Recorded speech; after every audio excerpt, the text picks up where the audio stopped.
Zakat started as a political tool. At the time of the Prophet ﷺ, zakat wasn't charity in any normal understanding of it. I feel like it, I don't feel like it. I feel good, I'm going to give more. It wasn't like that. What we would have to call tax in today's terms, a tax which is under God, done as an act of worship. That's not in the Quran. The Quran doesn't say that you should feel good after giving zakat. Where are we when it comes to media representation? The mainstreaming of anti-Muslim conversation has reached quite an alarming level. Where are we when it comes to political voices that actually influence what happens in society around us? We were participants in the war in Afghanistan, in Iraq. Where are these refugees coming from? We've been long-term supporters of Israel as this country. My real worry about this is that Allah subhanahu wa ta'ala has given us all of the tools that we need to deal with what is a fundamental crisis moment, and we don't actually understand that.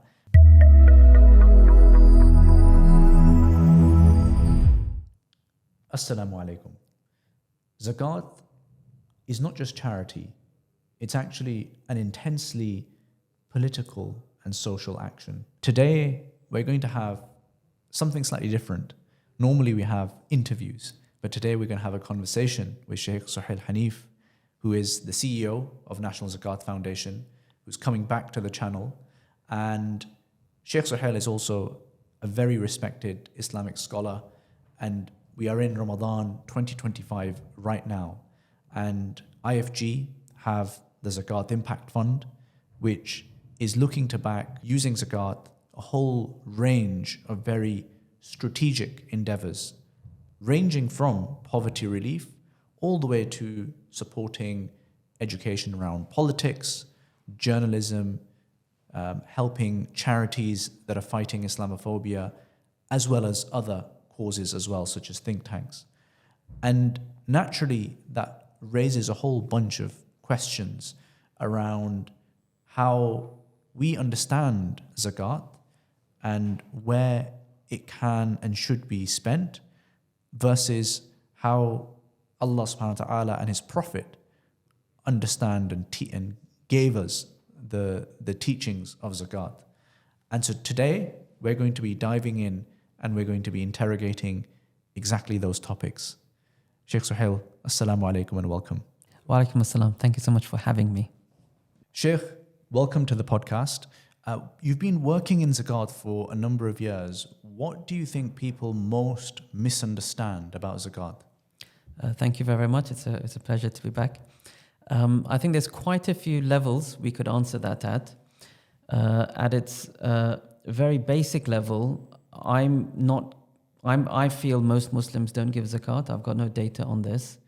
I think a lot of people don't understand what the 2.5% is because they already give so much charity as it is.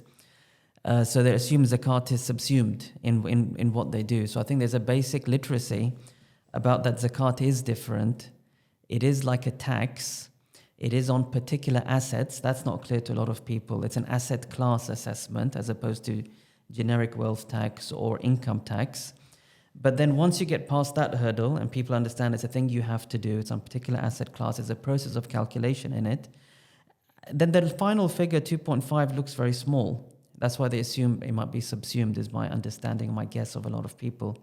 And that goes back to the point that it's not very effective. It's just one of the things that you do because you have to do it.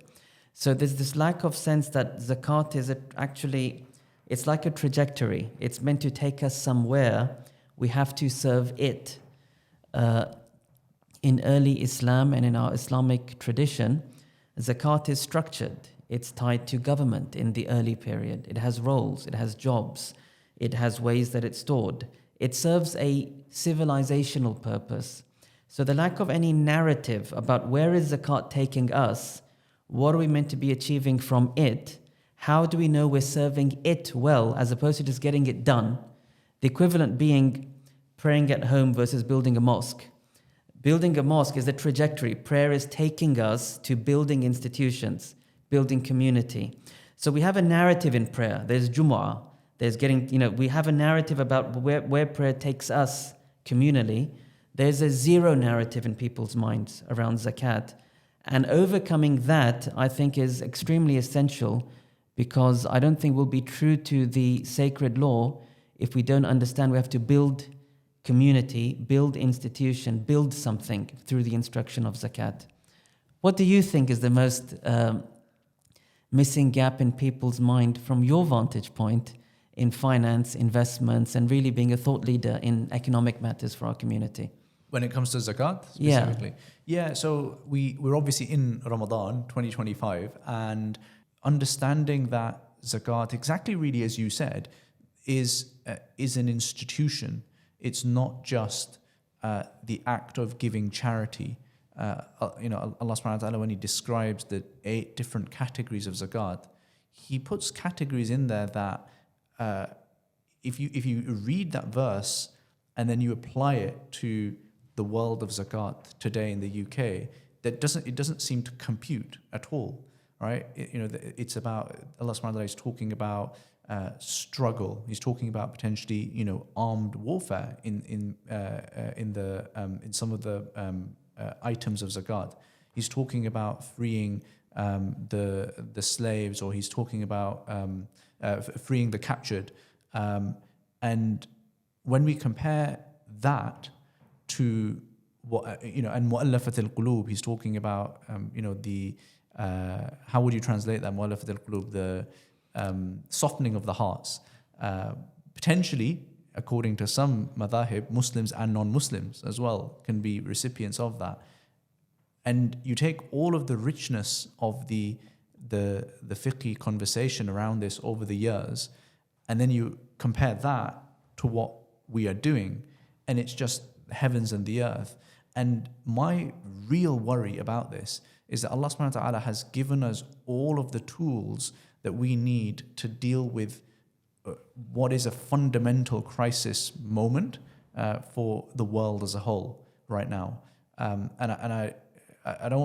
typically someone who isn't melodramatic about these things, because I think, we can sometimes over-egg things like Islamophobia and, how much of a harmful effect it is. It's there, but I feel like sometimes we can be too melodramatic about it. But right now, we are in 1920s Europe.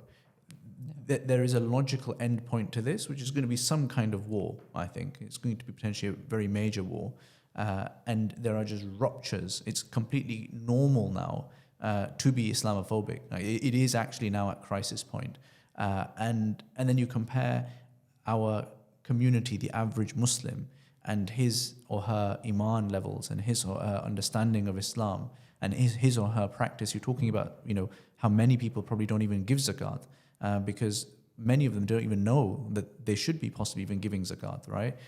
So you've got this huge crisis, and then Allah subhanahu wa ta'ala has given us part of the solution, which is financial, which is that you've got 8 different categories, and you can use this for institution building, for the protection of brand Islam, right? Or the building and the protection and the growth of this ummah. And we don't actually understand that. And instead, we're very emotional about zakat and emotional about charity. But I would say, and this might be controversial, I would say that that's actually quite selfish, because we feel that zakat is something that should make us feel good. But that's not in the Quran. The Quran doesn't say that you should feel good after giving zakat. In fact, quite the opposite. وَيُؤْثِرُونَ عَلَى أَنفُسِهِمْ وَلَوْ كَانَ بِهِمْ خَصَاصَةٌ. They give to other people even though they're in hardship themselves. They keep silent about their difficulties. It's the opposite. Should be the أَمْ حَسِبْتُمْ أَن تَدْخُلُوا الْجَنَّةَ وَلَمَّا يَعْلَمِ اللَّهُ الَّذِينَ جَاهَدُوا مِنْكُمْ وَلَمْ يَتَّخِذُوا مِنْ دُونِ اللَّهِ وَرَسُولِهِ وَالْمُؤْمِنِينَ وَلِيجًا. Allah, in many places in the Quran, Allah subhanahu wa ta'ala says that you think you're going to enter Jannah without going through hardship. That's, and these are verses that are very closely tied towards jihad fi sabilillah, right? In Surah Tawbah. And so I'm slightly rambling here. No, you're not rambling at all. There's a complete logic in what you're saying. But if we pull all of that together, we're just missing the wood for the trees. We have the solution, and we're just not implementing it fully. First of all, I think your somber assessment is needed, because Many of us, myself included, actually, I do a lot of community work. I live in a nice part of London. I don't experience direct abuse in many ways. There's a gentleman who works in the charity space extensively for years in various forms. And he said he has never seen, again, anti-Islam messaging being as mainstreamed ever as he's seeing it right now. People he's been working with, he said, for decades, who are now sharing with him stuff they've seen on social media saying, is this really what you guys are about? And they've never would have tolerated or thought of saying this could be reasonable to assume someone believes such and such. So the idea is the mainstreaming of anti-Muslim conversation has reached quite an alarming level by the testament of many people. There's no doubt about it. And there's waves in Europe that haven't hit us yet. If you look at Muslims in France, Muslims in Belgium, Muslims in the Netherlands. I had a colleague I was speaking with just a few months ago. It's very easy to say, oh, that's over the sea, but it's all coming. And so the truth is, I don't talk this talk ever. This sort of I always talk the very upbeat talk, build a community. We can do this. We're in it together. And, but it's very good to take that somber look because it just gives us a sense that we are actually responsible. Like what we do today is very consequential. And we don't have the time. We don't have the time to, frankly, mess around with saying, "Oh, we want to be, super cautious about how we understand zakat." Right? I think that Allah Subhanahu wa Taala has given us the answer. We're just being too. I think I don't know what the word is. Hard-headed, or we're not taking it. We're not taking the solution. So now let's come down to zakat now. So your scene setting is very critical. The shortness of time, very critical. The urgency of acting for what is best for the community and for the world, because we believe that the Muslim community is not there to survive in a self-sufficient, internal-looking way, but we believe that we represent the final prophet, sallallahu alaihi wasallam. We believe that he was sent as a mercy to the world. We believe that his message is for the people of Great Britain. We believe that we bear it. So our thriving as a community is for the sake of Britain. It's not for the sake of ourselves. So if we do all that scene setting, then I think, okay, let's now look at zakat. You've talked about caution. And so there's two extremes here, right? Which people are afraid of. Everyone understands, the general people in the conversation, they understand it can't all be about what makes me happy as an individual, because that's what I said at the beginning. The lack of narrative around zakat, I think, is troublesome. That's at one level. At the other level, where is this caution coming from? You could say it's a lack of, I don't know, you could say scholarly structures, meaning at the end of the day, Islamic history, Muslim scholars played very significant roles, not just in the classroom. Muslim scholars historically have been power brokers. They were at the forefront of negotiating power with conquering military leaders and a Muslim public. So scholarship was very much at the center of how society worked. The mass public looked up to scholars. Rulers had to deal with scholars. There was a power broking of sorts. And in that, scholarship needed to speak to very real economic, political challenges because of that delicate place. As a community, scholarship hasn't entered such a space. It is very much in the classroom. It is very much in places online. It can afford to stay in that, I'm graduating from a Islamic studies course. What am I going to do? Oh, I'll teach new people. I.e., graduating is about teaching in the classroom. As if you take the other corollary, I'm learning physics so I can teach GCSE physics. I'm doing physics, teach GCSE physics. So who's going to build the power stations? Who's going to think of the new future for energy? So there's this idea that scholarship has a gap in which over time, but it's going to fill, but it's not there yet. And so we just have a lot of voices. And the common person has the right to feel uncertain. And zakat is a duty that has to be done. So there is something real as well in that pain of the common person to know what they have to do. What you've said about mapping is absolutely correct. If you map classical jurisprudential conversations around zakat categories and you map the current zakat spend, there's a gap. There's no doubt about it. Because they do talk about political spend in mu'allafa, they do talk about military spend in the fi sabilillah, they do talk about whatever slavery would mean today. You're completely correct. But that mapping needs thought leadership. So the real question, I think everyone, people who've studied anything traditional or anything Islamic would say, we agree with you. There's a mismapping of zakat projects and classical and scholarly zakat discussions. But they would say then in return, where's the thought leadership? You might say, well, where's the time? Thought leadership, there's a time bomb as well.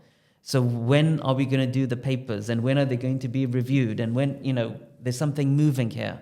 So I'm guessing your answer is we do need thought leadership. We need scholars around the table. But can thought leadership be done while on foot, while on the move? I guess that's the question back to you. I think no one will disagree with your premise and no one will disagree that zakat has a lot of discussions we have to flesh out. But the question is, thought leadership needs a space, it needs a time, it needs consensus, it needs money and institutions, but you've framed out a time bomb ticking as well. Mm-hmm. So what's your approach then to the thought leadership in what is a very valid framing of this question? Naturally someone that's inclined to action, and but it has to be action with some scaffolding around it. And you're quite right, we've got a ticking time bomb. And I think, but the way to navigate that with, making sure that you're within the parameters of what is acceptable is by having, conversations like this one, for example, right? Or conversations with leading scholars, like with the Zakat Impact Fund, which, we've been discussing that IFG have set up. We've had those conversations with Sheikh Akram Nadwi and other scholars as well, but Sheikh Akram in particular, who's my teacher, and you make sure you combine that level of conversation and kicking the tires, as it were, and doing so regularly, and sticking to the parameters that those scholars give, and then you combine it with transparency, a radical transparency in terms of what's happening with the money and why you're doing what you're doing. What's the rule book and what are the allocations that are going to be made? Like in the Zakat Fund, we don't, this is our community project, so we don't take any money from it ourselves. And in the PDF, we set out exactly how it will be spent, and we're quite critical about it. If you read the PDF, there's an entire section which you probably won't find in most charity booklets, which is this is where we messed up last year, or this is these are some of the issues, and so let's be iterative about it and get better and improve in the future year. So I think the answer lies in the combination of we don't have enough time, and frankly we will never have enough time, right? If you ask the academic, have you finished? He will be hal min mazid, right? The academic will never have enough in terms of he's completely solid on his answer. So you need to have practitioners who actually get the thing started. And Islam is a it's a lived religion. We can't randomly have bits of our religion that suddenly become just academic. And the only way that you bring that back to life is you give the straw man, you give a suggestion, and you start the ball rolling, and then you get that feedback and you iterate and you tweak it, and then over time it suddenly actually gets to where everyone's pretty happy with it. So transparency, conversations with Islamic scholars, and then just getting started and putting something practical, because the thing is with academia and the thought leadership aspect of it, what are they thought leadering on? Mm-hmm. If you don't have a thing, then you can't actually, we are having this conversation. Obviously, there've been some comments and some discussions around the Zakat Impact Fund and how various things work within that. It's great that those conversations are happening, because now that dialectic will hopefully improve the skill set and the thought, on both sides of that conversation, because they're actually being forced to consider a live situation.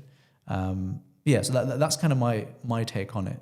I'd love to get your thoughts, Shaykh, on what I've said, but also you said something interesting about there being a political theory that underpins, what zakat is for NZF as well. Even though NZF is very much about poverty alleviation, first and foremost. But I'm very intrigued to hear, the political theory behind that as well.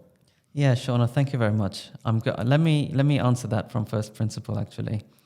And then, again, I'm going to come back and ask you a few more questions about what you've just said.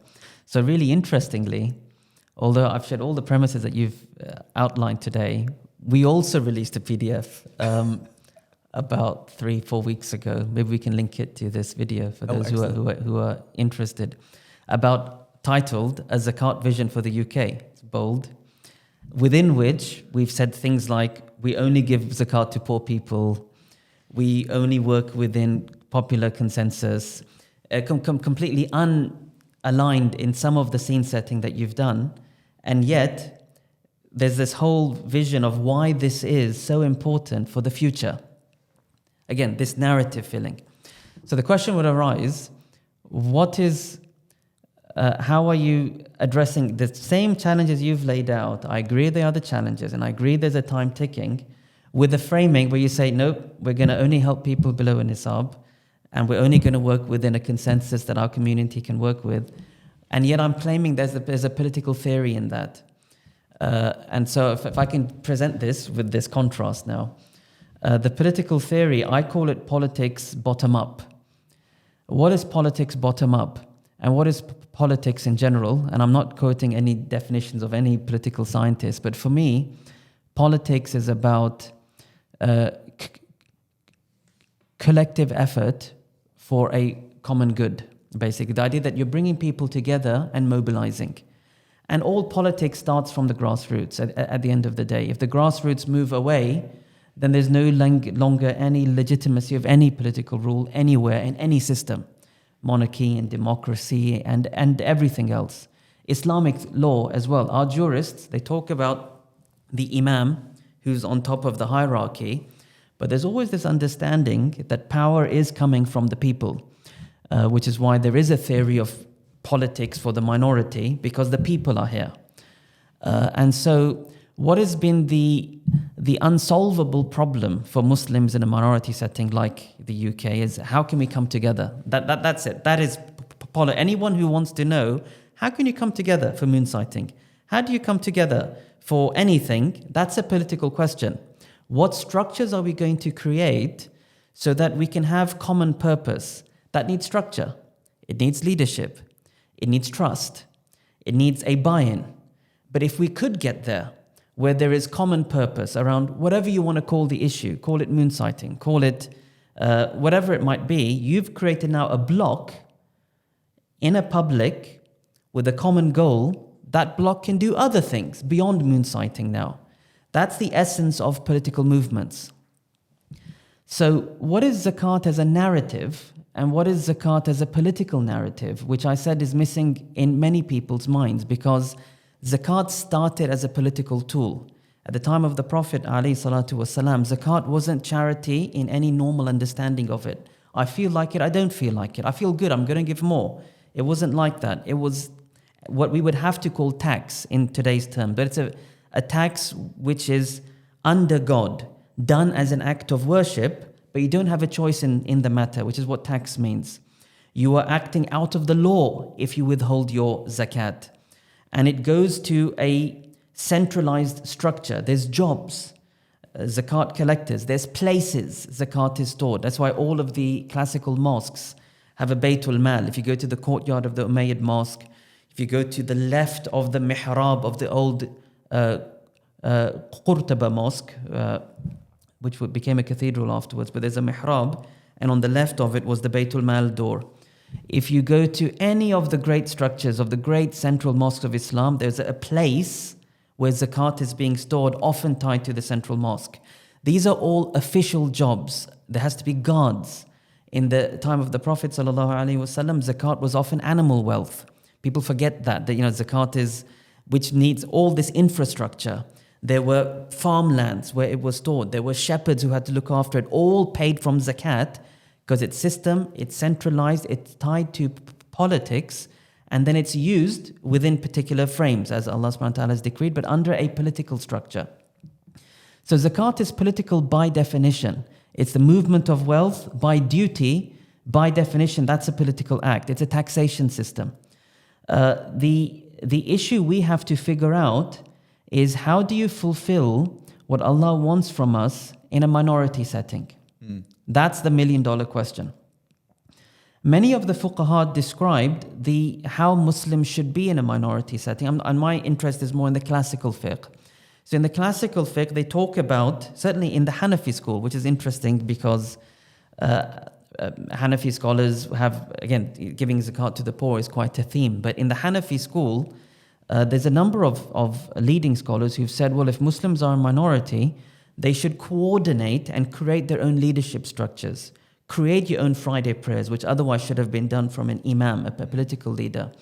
They talk about creating your own judgeship structure, which is very similar to what you've laid out, solving a thought leadership on the move. And that's what Islamic arbitration councils are throughout this country.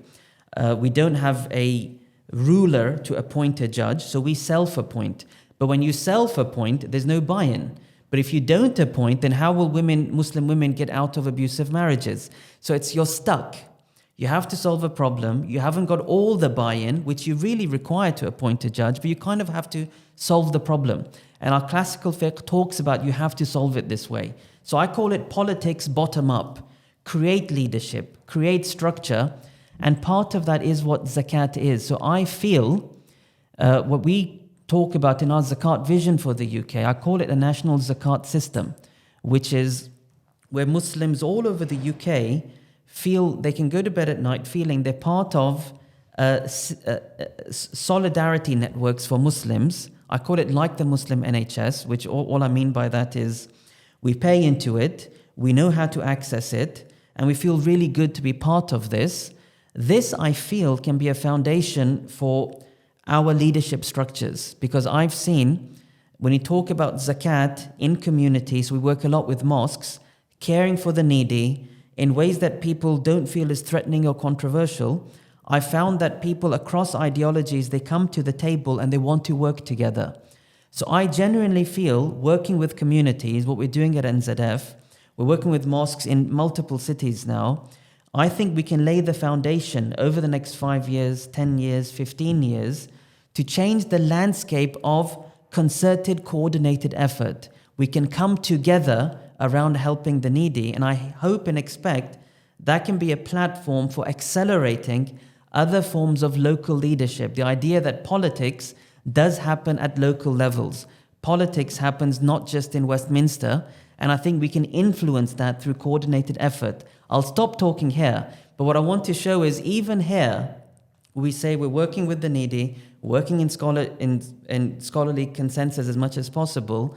There is a narrative which is leading to strengthening communities, strengthening leadership, and creating a foundation for influencing larger conversations. Because I think Islam, in its vision, is strengthening this community because we have to be influenced larger conversations, I see. which ties into what you're saying. So I'm going to pause this here, but say there is a political narrative even in this way that we are approaching our vision for the UK.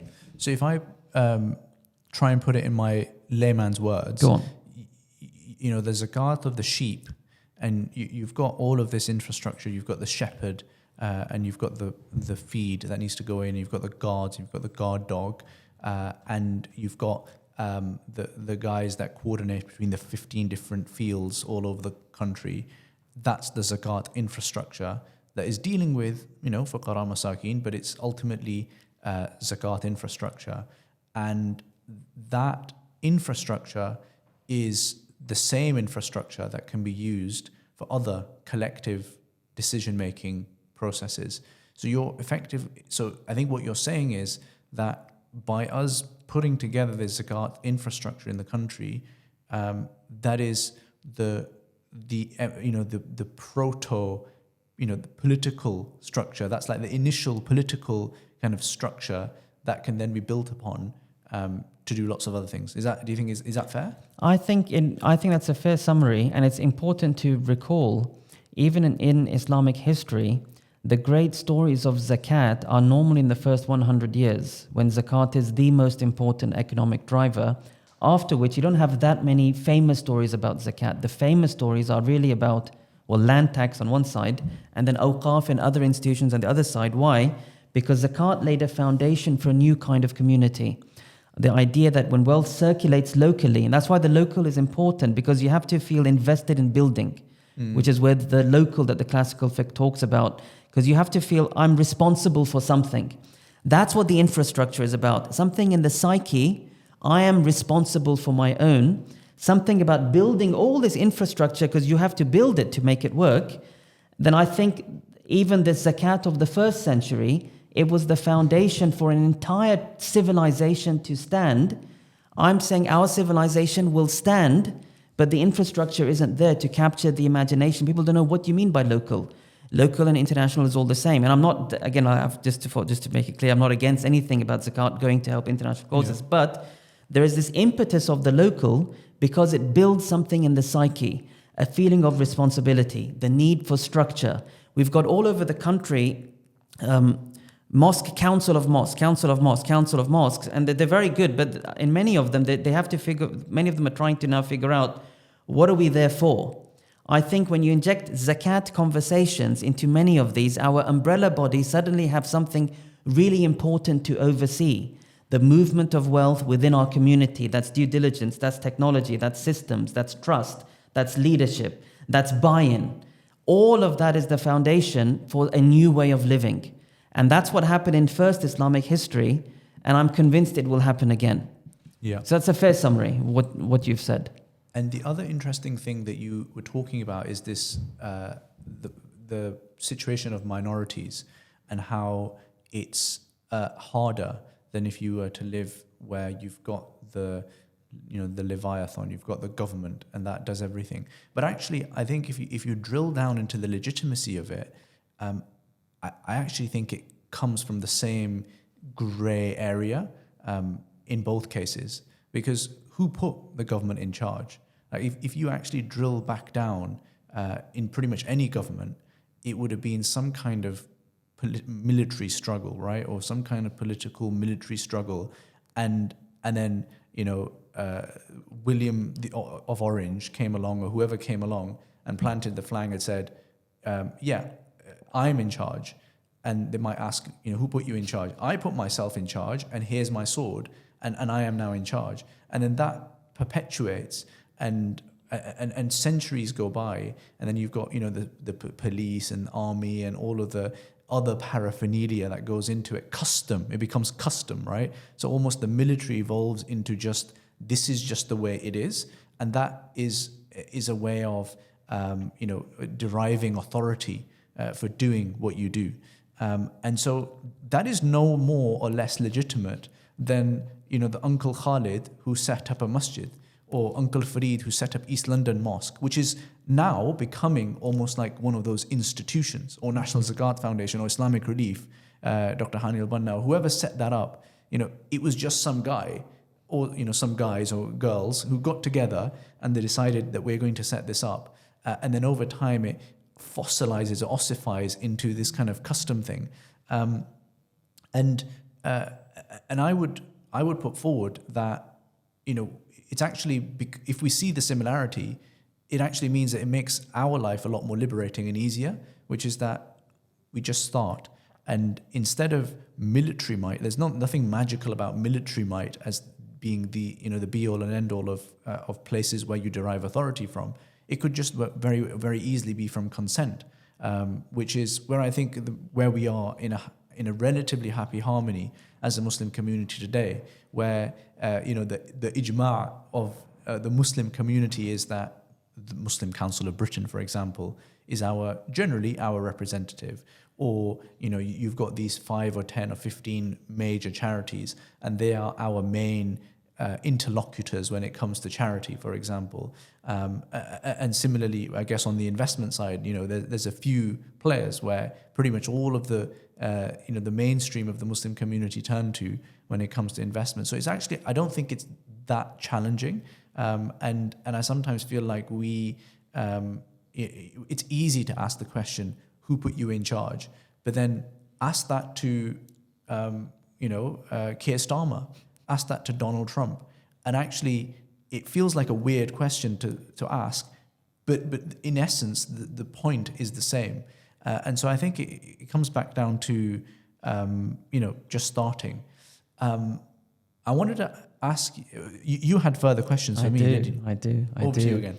So just one thing you reminded me also is just many of the Jummahs, I feel they start invalid and they end up as great mosques. If you look at exactly your point, many of our mosques in our communities, they rise out of people who got together for Jummah, and it was about 2 or 3 people, and most scholars wouldn't call that a Jummah.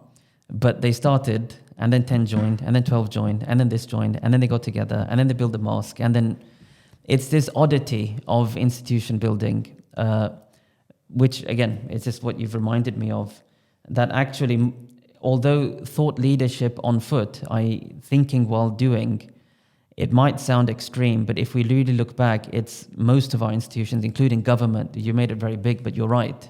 It starts like that, very likely. So I've laid out an NZF political narrative in a very particular framing. So I wanted to now ask you the same. So you've talked about launching. I don't know if you're used to being questioned on your podcast, but I'm going to take over the host chair for just a little bit then. So you've talked about, first of all, launching this impact fund at IFG. So I wanted to ask you a few questions about, first of all, what drove you to do it? Then I want to go into a little bit about what you're spending on, what your boundaries are. You've talked about your teachers who've authorized and explained the validity of what you're doing. But then how do you put boundaries on it? And then I've got some, if you don't mind, I went online and I gathered, I call it my 17 objections list. I won't read all of them. Different things I found people saying about the fund. Sure. I wanted to ask you some of them. Yeah. So just if I could start then, what motivated you? IFG, curate, maybe you can, you guys advise people on investments. So where did the Zakat Impact Fund come from? And how does it tie into your other work? Yeah, so for us, the mission is how can we help the Muslim community, the Ummah, level up? We say financially, but it really just means level up. And investments is really just one side of the coin, and the other side is the charitable side. If you think about the flows of money out of our pocket, it's either investments or consumption or charitable. And leaving aside the consumption aspect, investments and charitable, we can actually use them and divert them to do good for the community in as much as we can. And over the years, we have always been proponents of giving charity thoughtfully, giving charity in a diversified way, giving charity locally, thinking about how we can be strategic and impactful and efficient about our charity, not being caught up on, having 100% donation policies and things like that. And over the course of I'm a trustee of the Islamophobia Response Unit. I've been involved in the charitable sector for a while at a distance, and so what we did a few years back is we set up a zakat calculator where people can calculate their zakat and they can donate. And the next logical iteration after that was people just said, can you tell us, where we should be donating, and we'll just, we'll trust you and we go along with that. And so we didn't actually do that immediately. It took us a number of years of laying a lot of this groundwork and understanding the community and, sharing our thoughts and learning, et cetera. And then last year we put forward the Zakat Impact Fund.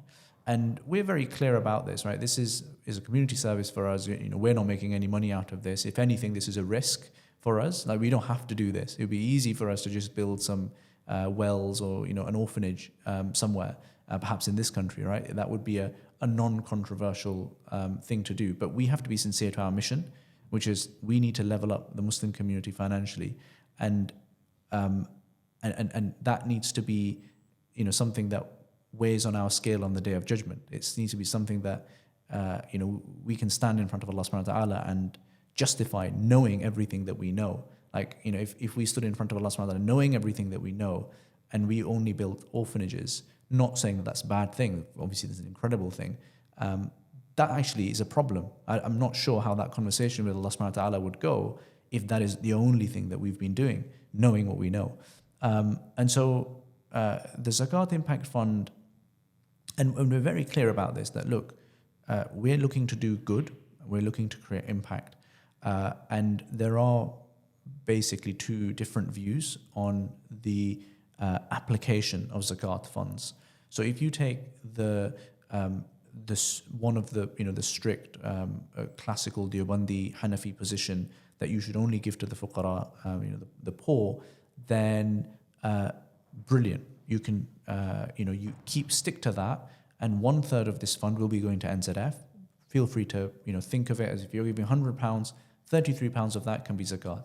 And for the remaining amount, if you agree with what we're up to, or if you think these are causes worth backing, then you can give the £66 there as well. And if you agree with our perspective on zakat generally, then no problems. You can give £100, and all £100 of that you can treat as zakat. So really, in reality, if we take out all of the bite and the controversy from this, it's a question of, do you think these are good things to be doing or not? If so, great, back it. And if you happen to have a zakat position, just make that a factor in the amount that you're giving and how you adjust it. Like, this is not going to affect me personally. It's going to ultimately, hopefully do good. Now, in terms of why we are thinking about zakat in this way, poverty alleviation and giving to the fuqara, giving to the masakin is the first things that are mentioned in the list of 8.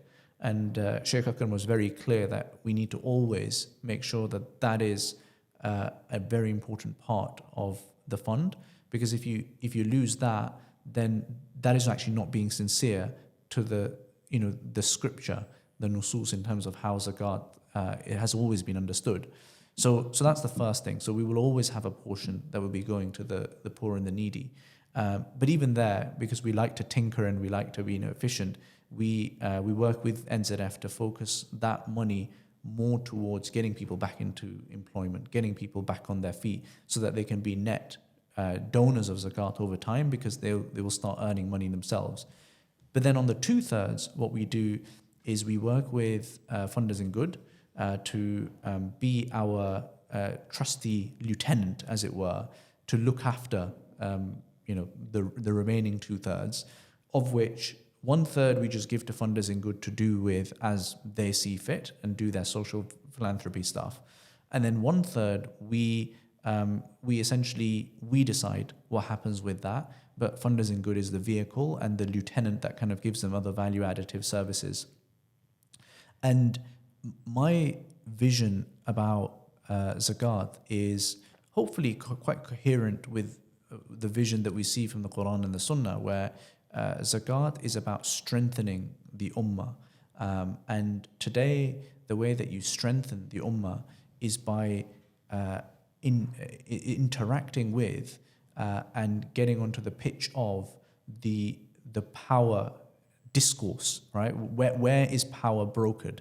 And today, that is actually not so much on the military field anymore. It's actually much more in the field of media, in the field of politics, arguably now in the field of artificial intelligence as well, although we're not doing anything there yet. That's where this battle is being fought.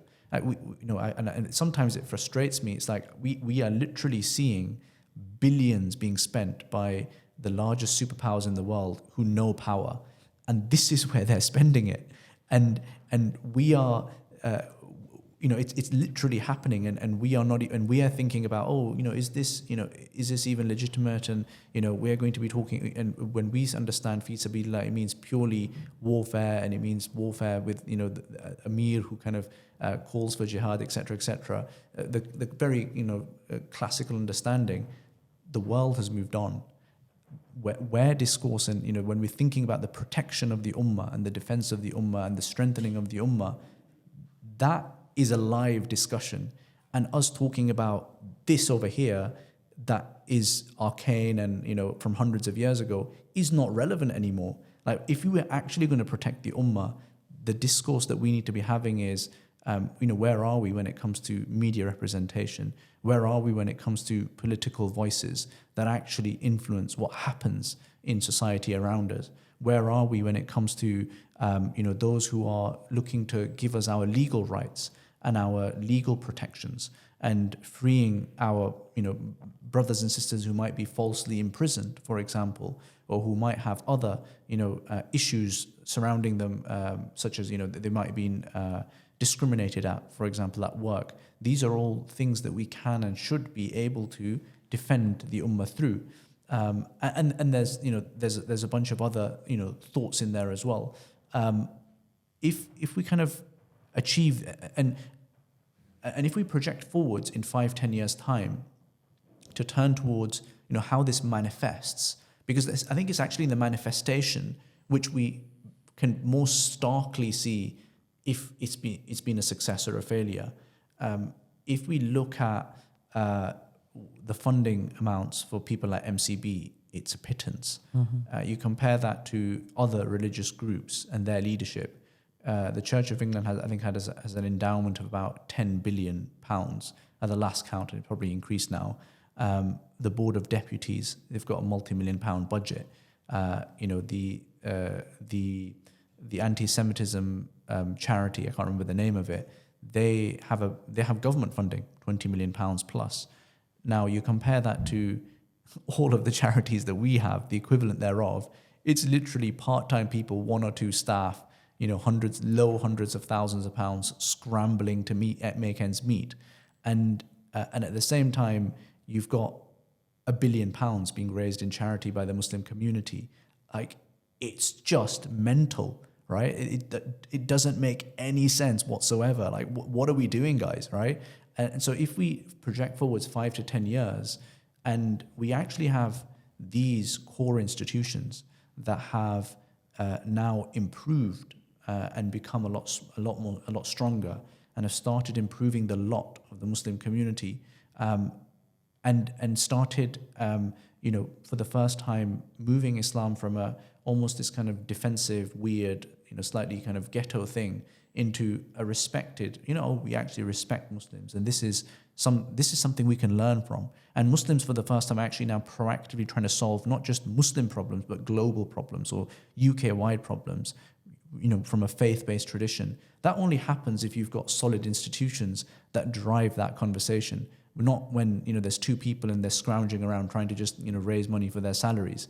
It just won't happen. And if you kind of project that forward over a 10-year period, if we as a community for the first time actually have that infrastructure, it will be just in time for the demographic change as well.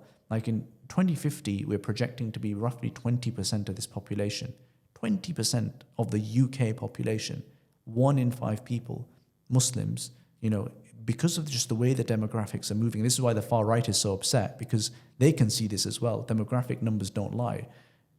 And we don't even have institutions that are actually there for us to be able to even harness some of this potential, and also to protect us against the downside of being like the foam of the oceans and not actually united in any way, shape or form. So the time is now, and if in 10 years we have hopefully contributed somewhat in this direction, then as a community we will be in a much more positive, proactive, outward-facing posture, and the defense aspect of it is almost a given, because that will have been well and truly taken care of. So those are my thoughts. No, thank you. That's, again, you've painted the broader picture really well. And you reminded me of a thing that I often talk about, even when I'm talking about what I call politics bottom up, that the grassroots infrastructure work, which is just, we can't lose sight of the significance of the country that we inhabit, in the sense that we have to understand, I always tell people that, Allah has plans, Allah is wise. He's put a group of the believers in this country with all of its economic downhill direction and military downhill direction and world platform downhill direction, everything else, it's a significant country. In my travels, I've been astonished to realize how much the global English-speaking Muslims, I was introduced to this word called gummies last summer. Global urban Muslims, educated, English-speaking. And someone said to me, I forgot the stat now, if you put the gummies on the world, in terms of population size, they come like fifth in the countries, Russia and this, and then you get gummies. So it's a group of people all over the world, English-speaking, but they follow UK politics and UK Muslims with great interest. Like thought leadership is happening here. And if we can create models of strong civic engagement, strong communal representation, strong voices and strong institutions, the impact actually is global more than we realize. And our country sits on very important tables on the world. Our country chose not to use its voice in the unfolding, I just use the word mass killing to avoid any debate over words, that took place in the Holy Land over the last year. Our country had an opportunity to say more than it did, and it didn't. And it has tables, it has seats at tables. So even people whose views are global and money is needed elsewhere, it's quite clear that in addition to everything that you've said, the country we inhabit is consequential. And that just adds more importance to having this future view in what you've just said.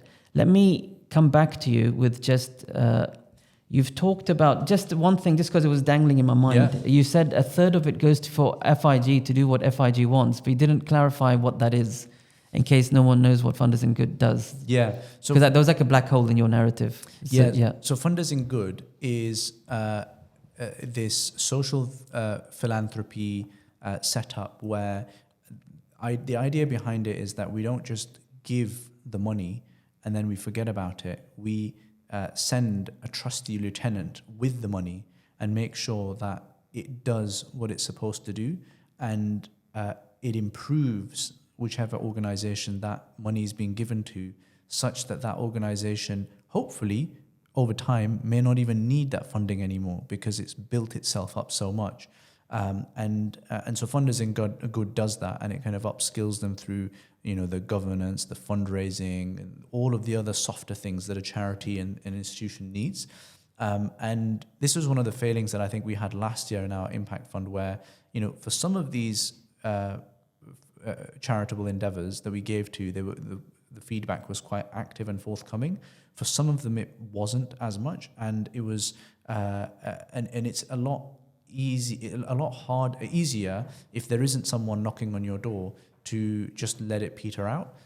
But if you've got someone who is actually looking after that for you, and this is, I guess, the spirit of zakat, isn't it? You've got the amilina alayha. Allah subhanahu wa ta'ala doesn't just leave zakat and leaves it up to the goodwill of everyone to just handle. There's infrastructure built into zakat and charity giving, and so it's the same principle, which is that we actually have FIG, and so 1/3 of it will be going towards, it's like their unrestricted funds, and so portions of that will be going towards their own running, but then portions of that will be going towards the different ventures that they are working with. And so FIG has, I suppose, very similar philosophy to the philosophy of the impact fund, and they are going to be backing multiple projects. So they're backing things like helping Muslim Youth Helpline when it comes to talking to Muslim youth and dealing with mental health issues. They're backing the community organizations that are talking to young teenagers and people, transitioning over puberty, and making sure that they are doing that in a way that's safe, and that their Islam is being preserved. Center for Media Monitoring was one of the places where they gave money. Association for Muslim Schools was another place, and there's number of other, I think there's 16 of them now. And they're quite strategic about where they think that money can be most impactful, and where there can be real value add from FIG getting involved. So that's where that 1/3 goes. So in total, I imagine we'll end up giving to the entire pot will be giving to dozens of organizations in total, and probably affecting, I would imagine, tens of thousands of people, if not more than that. Okay, thank you. And the other thing you said earlier in your comment, which was really helpful, you kind of moved it away from the debate on zakat as well earlier on, because you said 1/3 of it is going to NZF through its empowerment work. Empowerment work is our fund to help zakat eligible people get trained and secure employment, to get them out of relying on a cycle of handouts and to actually earn for themselves. He said 1/3 of that is going to, we can call poor Muslims. 1/3 is going to these social enterprise. What was the word you used? The ones that figures overseeing? Yeah. Social ventures, yeah. And then there's the other 1/3 I'm going to come to in just a moment. It was really easy. You just left it for the giver. These are all good projects. Call it 100% zakat, call it 30% zakat. Main thing is, learn what we're doing and support the works. You made it really easy, actually, for someone to look at this. I'm going to the last 1/3. Online, when you announced in a recent LinkedIn post that went viral and had a whole bunch of comments which were very interesting, you talked about in your post getting 5 Muslim MPs elected. That led to a lot of questions in people's mind. Well, what is that? Is it gala dinners? Like, what did the Impact Fund do last year? What was its role in getting 5 Muslim MPs elected? So I have a failing. Actually, in this case, it was one of our social media team who drafted the post. They're very good at going viral. It sounds like you. Like I can imagine you talking when I read that 100%. Yeah, they're very good at going viral, but sometimes the nuance can be left out. So we didn't fund MPs directly from the Zakat Impact Fund. And that's a separate question if that should be allowed or not. But we didn't in this case. And what we were doing was we were supporting actually multiple organizations, but primarily organizations like the Muslim Vote, that were looking to create that infrastructure that you talked about actually earlier, right? The shepherd and the guards and the logistics and the things to carry around the sheep with. They were creating the political infrastructure for there to be unity and coordination amongst the Muslim community, so that they could decide locally themselves where they wanted to cast their vote. There's a lot of analogy with zakat, and they decide themselves. But what we do is centrally, we put it on a website and we give them the resource or the support that they need to be able to then hopefully make their wish a reality, right? Whoever they want to support in their local area is actually then supported and wins, hopefully. And so, when we say that we ended up through this for the first time creating the infrastructure for unity and coordination, which was unprecedented, right? I've never seen it in my lifetime. I don't know if you have, where you have all of the major, maybe not all, but many of the major political leaders or Islamic scholars and all of the different organizations, Muslim organizations and NGOs coming together, the various different council of X coming together and supporting this one, this one list of people that they should be backing. It had a huge effect, and for the first time, that led to 5 independent MPs being elected into Parliament, as opposed to there only having been one that has been ever elected, and since the 1960s. In one election, we had 5, which. And of course, causal link is sometimes lost, and you can't really, dig into that on a LinkedIn post. I'm pretty sure that it's definitely not just the Muslim Vote, and it's definitely not just our small donation into the Muslim Vote that would have led to that. but I'm sure it's a very, very fundamental part of making that happen. So that's basically the idea behind it. Now, it could be there's a bunch of separate questions which other people might raise, which is, well, is politics even useful to engage with, or all these corrupt Muslim politicians, like, why are we backing them? Now, there's two things I'd say to that. The first is these are all independents, so these are for the first time not the existing political class.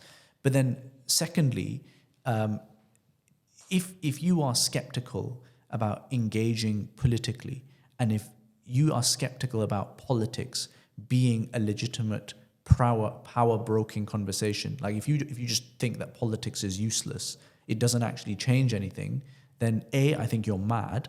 Like, that's just a ridiculous position to hold. But B, you don't need to worry about the zakat aspect of it. Just don't donate to this fund, right? Go and donate to something else that you do feel has impact. But if you do think that this is important, then I think we can have the discussion of, okay, how should this be supported? And is this something that could receive zakat funding, or should it receive sadaqah funding? My position is that it should receive funding.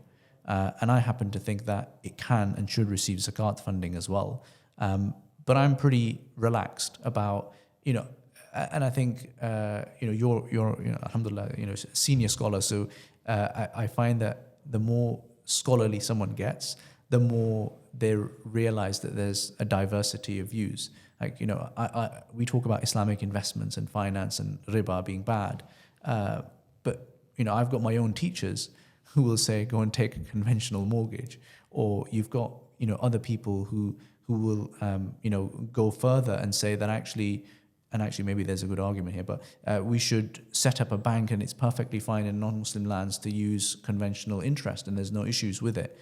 And it's no good, and it's not appropriate for me to actually be vitriolically against that, because these are actually legitimate positions.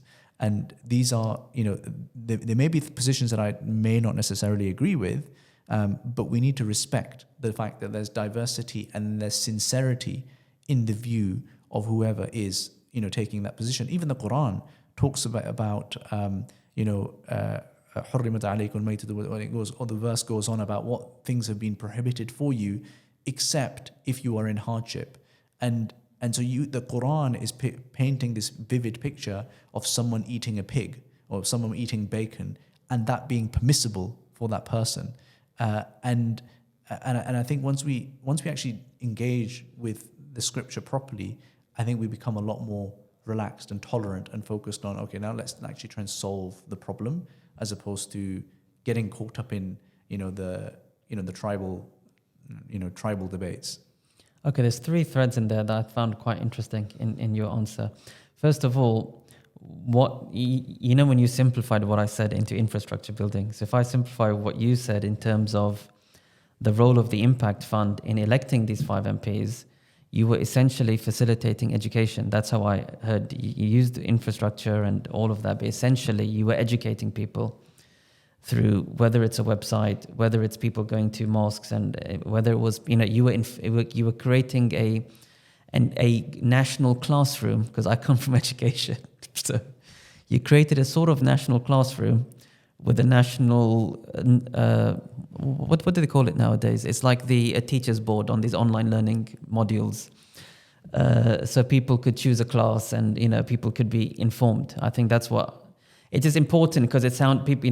What did you actually spend on? You actually seem to have spent on, in generally speaking, the education of the community in various formats, Absolutely. So that they could make an informed decision. That's what I've understood. And you paid for the teachers to do that education. That's what I've heard in your answer. When I come to the next thing that was interesting in your answer was, in your mind, it's a lot of the objections, because I'll come to my 17 objections, and we will have answered most of them, I think, before I come to them now. But it was about, why do we always go down the rabbit hole of electing politicians as a solution? And I think what you've said is, you're correct. That is the question, which is not in and of itself primarily a zakat question. It's, if you think this is important, support our fund with or without zakat. This is what you've said. If you think it's not important, then don't support our fund. You should do something else that you think going back to the beginning of your comment, in good conscience, you are doing the best thing with your resources for what you think Allah and His Messenger want you to do, sallallahu alaihi wasallam, to secure the best for this ummah and the best for the future of promoting Islam, I could say. So you've demystified the conversation to a conversation about politics. But I also like what you said earlier was, where is everybody else pumping their money? In this recent, over this last year, when the whole community has been politicized and really thinking about influence. How can we influence stopping a war and influence our government's role in selling weapons and not using its voice in stopping that war? I think if you look at what we've realized in this last year is how much money goes into those spaces. Lots and lots of, again, America, it's very public. Organizations like AIPAC and the millions and millions and millions and millions and millions that they spend to secure something that they think is worth spending on. And we can see the output of that spend. So I think you've answered a few things here why you would say that it's a worthwhile spend, because money wouldn't have been spent there if it wasn't there. It's the beginning of a journey, and there's things to be learnt along the way. There was a third thing you said as well that was quite interesting to me, but I can't remember it right now. Should I go to some of my objections? Let's do it. What do you think? So I went online. What else is left? People will give less overseas.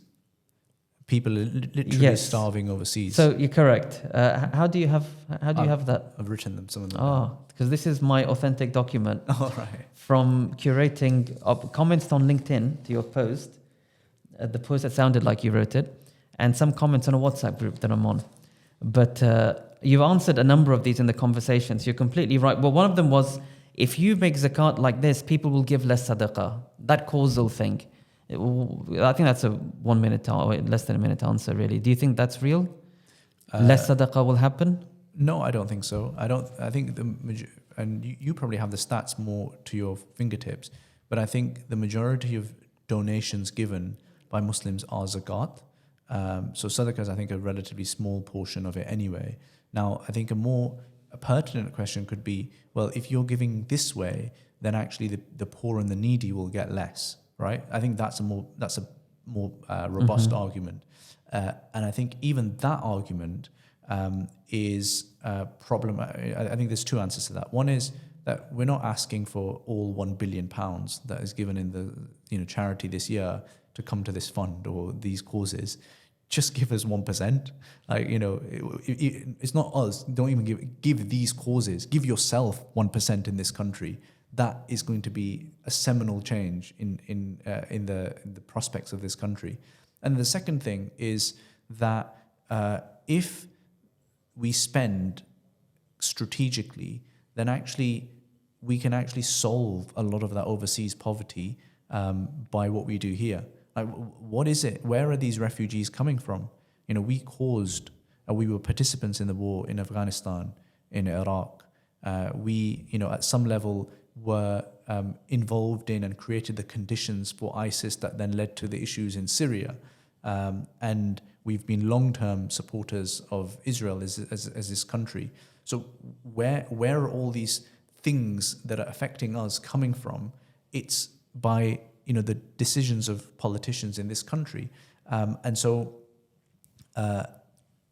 spending strategically can actually affect that. And actually one of the new causes that we would like to put towards in this fund this year is funding the jobs or the roles of people in larger charities like, let's say, Islamic Relief or Muslim Aid, where they are the government liaison officers, or where they're pitching for international development funding, where that person might be getting paid 30, 40, 50, 60,000 pounds, but that person is able to secure sometimes tens of millions of pounds worth of funding for our brothers and sisters overseas.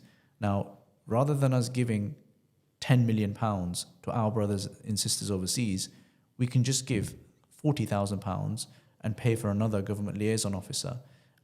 I think. So I'm very supportive of international aid, and we need to be doing that.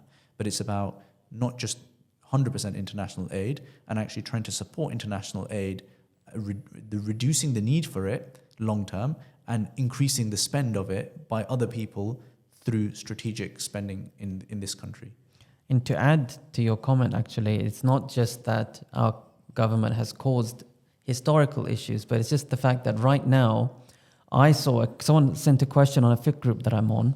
A very prominent Muslim charity has messaged all of its givers and said that we always distribute your zakat within 12 months, but this year we've got aid trucks stuck outside of Gaza that haven't been yet let in. We just want to let you know that we're struggling on this front. So it's the fact that there might not even be a shortage of aid, but there's a shortage of political routes to get aid to people. It's just the idea that, especially in the international scene, it's not always that money is the solution. It's because there's barriers that we have to address. Sometimes we can't address them purely through aid, but there has to be other sort of, just adding to your point, there's just, even in the moment, it's the political that actually unlocks maybe more aid than the aid that we're sending as well.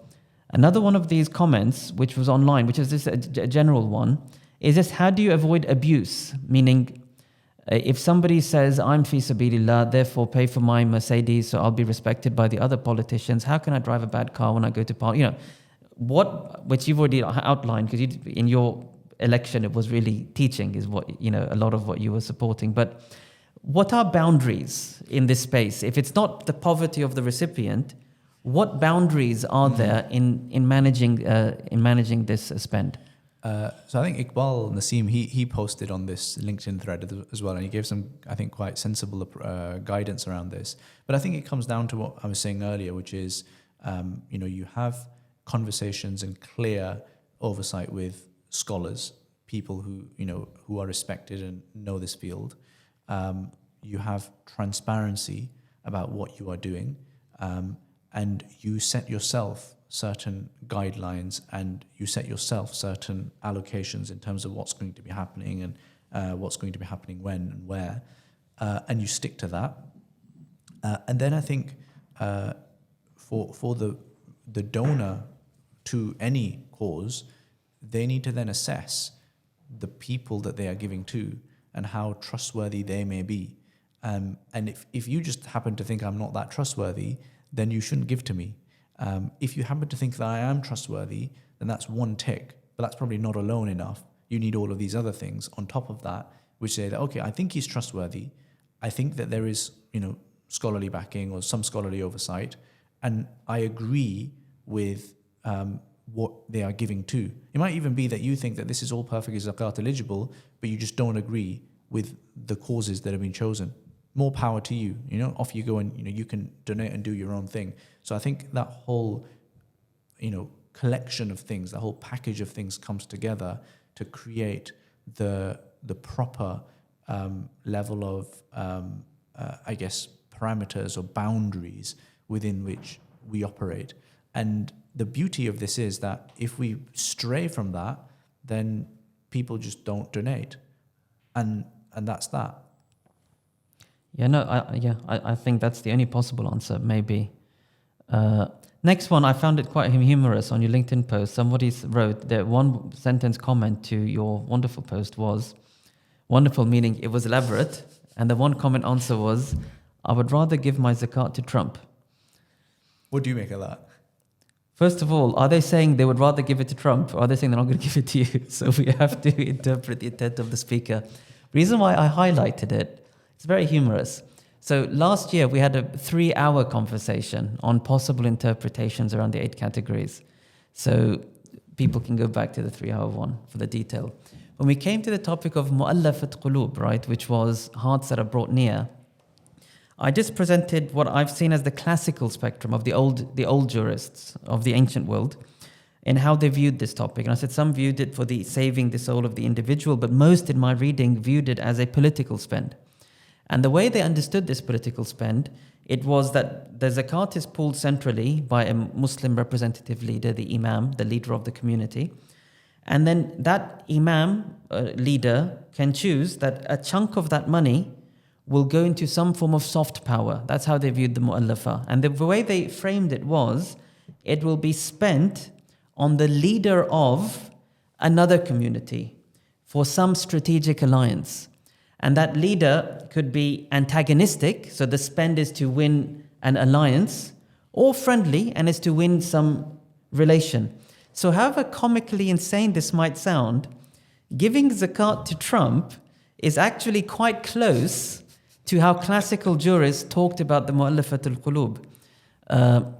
The Hanbali jurists speak about this. Even the Hanafi jurists who said, we're not going to do this anymore because Sayyidina Umar, may Allah be pleased with him, stopped it. They frame it, if you read their old commentaries like Al-Imam al-Sarakhsi, he says this was given to the heads of the mushrikeen for strategic alliance. So even the Hanafis framed it in this way. And the Shafi'is frame it, although they say it should be to a Muslim leader. And many of the Maliks. So it's just interesting, however insane this one sentence comment sounds, it's the closest to the classical usage. And it's quite interesting because I read just yesterday or this morning that Saudi Arabia is sending $600 billion of investment into the United States as part of whatever communications and trade deals. So if you ignore all of the actors, it's, if you imagine this is a Muslim nation with a Muslim Baytul Mal, which is funded by zakat as well as war booty, as whatever the classical categories are, it's quite close to what old books talk about. And I'm not at all saying you should or shouldn't give it to Trump. I just found it comical that the most insane comment on your page is the one that I can most map to Ibn Qudama's Al-Mughni. I just thought it just interesting because it goes back to your earlier comment of the spectrum of juristic discourse. And my comment, we do need thought leadership, but just to say that people might not be aware of what is the ingredient of thought leadership. Anyway, so I'm not saying give it to Trump. I'm not asking the Impact Fund to give it to Trump. Give it to Trump now. Unless it would influence his tariffs on the UK, maybe the government might come in your pocket if you could influence Trump in that way. The next one, very briefly, we've talked about the politicians already. Another one was zakat goes to journalism. Are you kidding? Do you have any comments on that? I think it's the same discussion that we had around where is power brokered, and what power games do we need to be playing to protect our ummah? And I think the amount of times that we have heard complaints about, Muslims are sorely underrepresented, or this media outlet is biased, or that media outlet is biased, or they're selling us a pack of lies.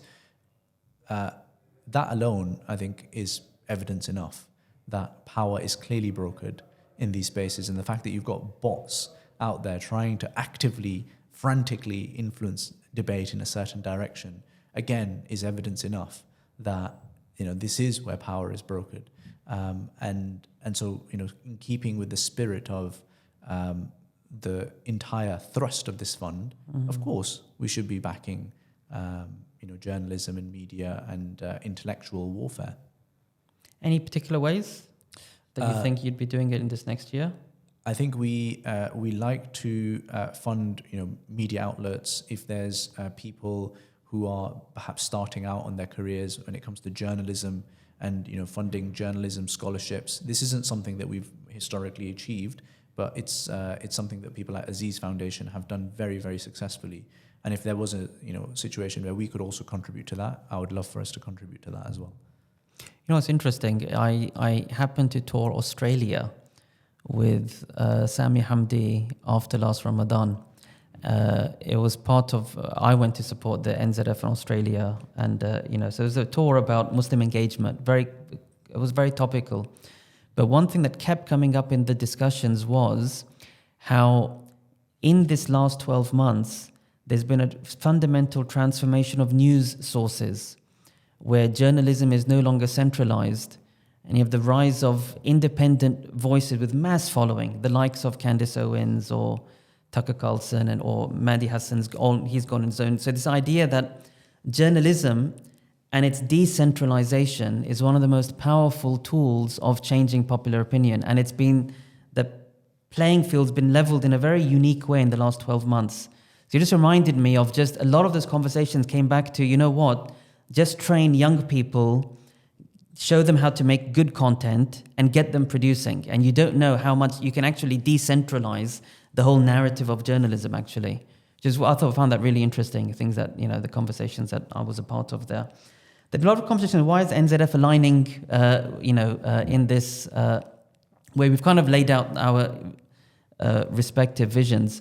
The partnership is that NZF is receiving, what you've said is a third of the fund through our empowerment work. Our empowerment work is supporting the training of Zakat eligible applicants to get into employment. We help refugees get job ready. You get trained people from Muslim countries coming as refugees who don't know how to write an English CV, how to come into an English interview, and to actually get across the line. It's a cultural change. So we have training for them to get into jobs. We help cover their courses so they can transfer their qualifications from medicine, actually, in another country to practice in the UK, which is both filling a shortage in the NHS and helping very trained people who are otherwise unemployed actually get on their feet very quickly. As well as manual labor stuff in the construction industry, in forklift driving, in a few areas where we are kind of creating a funnel where Zakat eligible people can have their training paid for and they can get into employment.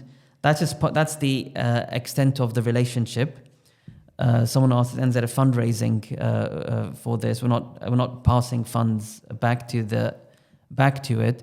But why I'm here today with you is just the fact that in the broader context, we are acting along with our broad Muslim community, just this sense that there's an urgency to work with the broader spectrum of Muslim scholars, to work for what is best for the Muslim community and what is best for the cause the Muslim community carries. My intention was not to go into a detailed discussion on Islamic law. We've done that before. We did it last year. So if listeners want to look at our 3-hour deep dive, they can find that, where I discussed the extent of my knowledge about Zakat categories. But I do want to share, just as we sign off this part of our discussion, something about my own positionality and understanding about what you've shared. So just a few points I thought I'd add. One is that a few years ago, I was researching for a Zakat, how to put together a Zakat policy for Cambridge Muslim College. In the course of that, I looked at a number of fatwas from the 80s, the 90s, the 2000s. I found fatwas on the Majma' al-Fiqh in Jeddah, the Awqaf in Kuwait, Darul Iftah in Egypt. I found a really interesting spread of fatwas that all supported, especially in minority settings, for zakat to be used to build, pay for, fund and support centers for Islamic education. Some of them used the phrase da'wah, you have centers to promote da'wah. So the idea then of using zakat, especially in minority settings, there's a really good and wide precedent for that over the last few decades in the Muslim world. So I think what you're adding is just what's meant by da'wah, what's meant by Islamic education. And that's why even when you talked about the Muslim vote work, I brought it back down to education. It sounded like you were doing education. The reason why I did that is because there's actually an old history of talking about facilitating education through zakat. The ones I've mentioned in the recent decades, but even in the pre-modern period, there's a lively debate in the late Hanafi school, this is in the pre-modern period, about can you give zakat to an otherwise well-to-do student of sacred knowledge. And a number of late Hanafis allowed this. Because why this interest in facilitating Islamic education? It was the idea that the student of sacred knowledge really is a very important actor in society to represent the faith and the interests of an Islamic society. So that there's an old conversation, I think, behind what you're trying to do. Like I said, you're just maybe pushing the conversation of, well, what does it mean to represent Islam today? So I think there's something there that we can present further about these old conversations on knowledge and da'wah with zakat. Another thing I think that's quite relevant is that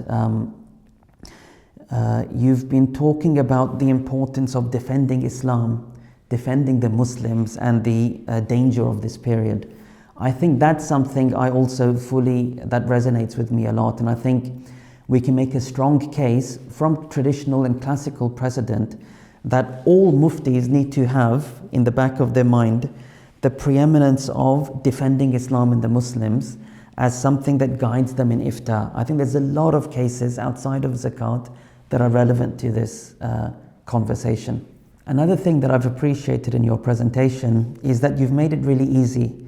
You said, don't even think about zakat right now, call it an impact fund. And if you believe in the impact, then you, the giver, can choose whether 30% of what you pay into it is zakat, or whether 100% of what you pay into it is zakat. And so you've kind of demystified that exchange.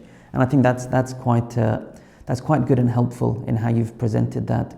The only thing I'll add as a recommendation, and you're probably thinking about this already, is just the whole area of thought leadership. Because you said something which also resonated with me, which was in the space of thought leadership, sometimes you need a first mover to actually show something to scholars, to experts, which accelerates our discussions on how to solve that problem. And we've talked about other places where that's happened. So I support and I fully appreciate that's how ideas develop. But if you do see yourself then as a first mover in thought leadership, then I just recommend really investing in the thought leadership part of this project. And what would that entail?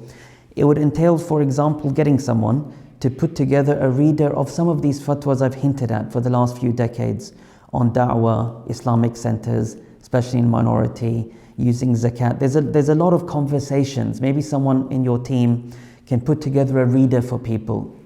That's step one. Step two is just really sharing, as I think you will, the learnings and the outcomes, the successes and the failures with a scholarly community who can over time, and like I've seen, it doesn't have to be just the UK scholarly community. There's a global conversation here and there's global interest on da'wah in minority settings.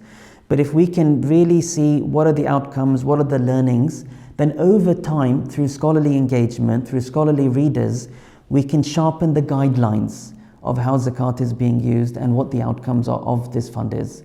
So those are just some of my personal reflections on hearing you today. Any final 30-second words that you want to leave our audience with when it comes to the power of zakat? All I will say, as I tell people, is, when you come to paying your zakat, I don't tell people don't pay overseas and pay all here, but do be thoughtful, be mindful, ask Allah subhanahu wa ta'ala to guide your heart and really think that you are responsible for the future that your children are going to inherit. And all of the instructions of our sacred law, if you really understand them, they are building a community that can stand together, because it's this idea that coming together is how you can represent your Prophet, God bless him and give him peace, in this land. So do think, as you spend your zakat and your sadaqah, how are you coming together to build a stronger future that your children are going to inhabit after you? Jazakallah khair. Shaykh Sohail, it's been a pleasure. Jazakumullah khairan. Thank you so much. Assalamu alaikum. Wa alaikum salam.